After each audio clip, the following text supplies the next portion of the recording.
Hey everyone, thanks for tuning in. Steven here with Team Euphoric, and this is day 17 of the 80 Days to Your Dream Body course. Today's protein source is going to be sardines, and today is a chest training workout. And the theme for today's workout is assisted PNF stretching. So right now, I'm going to be demonstrating how to perform contract relax PNF stretching. Now let's get started.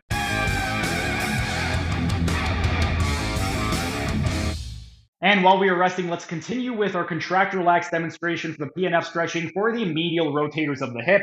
Once again, when we are focusing on the medial rotators, we're going to be taking the patient into lateral rotation. And for this one, we are going to flex the hip to 90 degrees. So we want it perpendicular to the ground. And this one, once again, we are going to have a couple of different options. One option, what you can do is you can just have the calf draping over your forearm, and then you could kind of just lift up and then rotate your body with them. So you're taking them into lateral rotation, and then they would inhale and go into medial. So they could either go into medial at the thigh, or they could push their fibula into your arm.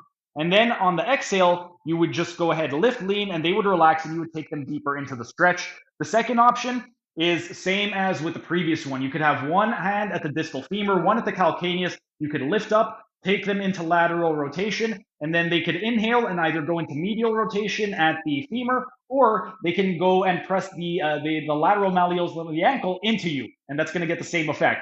But they would inhale, do that, contract, and then exhale, lift, and get them deeper into the stretch.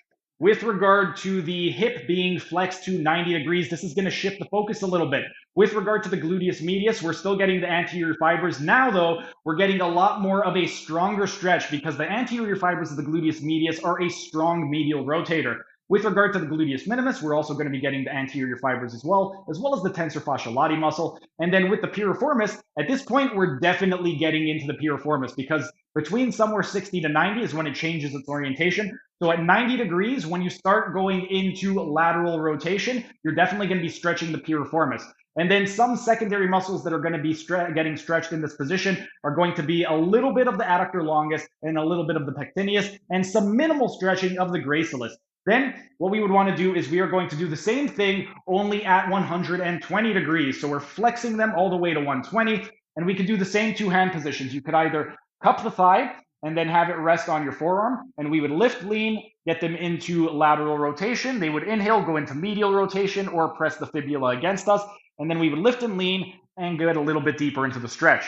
The other option would be the same thing. One hand at the distal femur, one hand at the calcaneus. You would lift and then turn your body with them. They would inhale and they would go into medial rotation, and then you would, as they exhale, you would lift and then take them further into lateral rotation to stretch the medial rotators. When we are at 120 degrees, this is going to shift it even more. We're still targeting the gluteus medius and minimus. For the gluteus medius and minimus, it's going to be the anterior fibers, and this is going to be the strongest stretch for the gluteus minimus, because in this position is when it is the strongest with regard to medial rotation. We're also going to be hitting the tensor fascia latae muscle, and the tensor fascia latae muscle, it's also a strong medial rotator in this position. We're also hitting the piriformis, and now we're 100% hitting the piriformis when it's flexed to 120 degrees. Some secondary muscles that are going to be getting stretched is going to be the adductor longus, and over here it is going to be a little bit more active than in previous positions. And then we're going to be getting some stretch in the pectineus and minimal stretch in the gracilis. But our rest period is up. Time for set number 3.